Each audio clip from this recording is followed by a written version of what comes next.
Nandegna roplan, nandeha ambony nandeha ambany karaha zegny ataony maramila zany kalaky volazandro erantany karaha zegny ataony maramila zany karaha zegny ataony maramila zany tsy andao fahatany andamigny antany iaro vahinina zanatany karaha zegny gabarinavitagny kalaky kalaky kalaky kalaky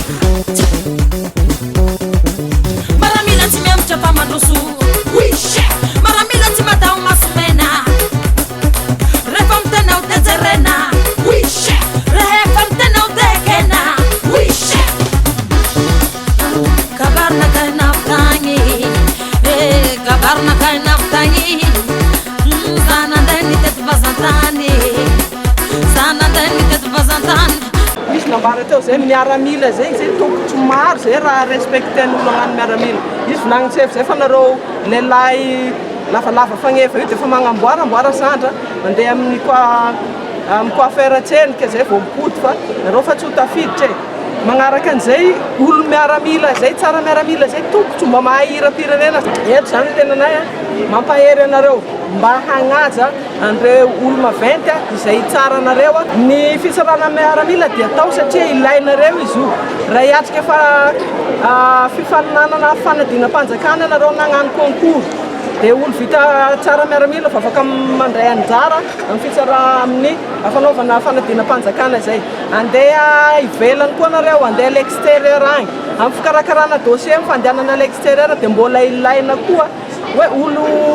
efa vita fitsarana miaramila mahazo tsy haiko ino carte verte moa izy iny chef zay ny afaka mandray anjara amin'izay faninanana nany eto toerana na ndeha ivelany zay ka ny teninay moa dia mirary soa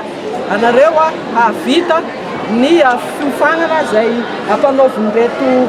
chef reto anareo dia mba hipetraka amin'ny fagnajana zay nareo tsy tabataba nareo tsy hagnano zay tianareo atao fa mba hagnaraka tsara zay le toromarika izay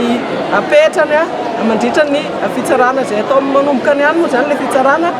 ary amin'ny joma zay ny farany dia mirary soanareo sefa aleo alasana ny didana mandraika zay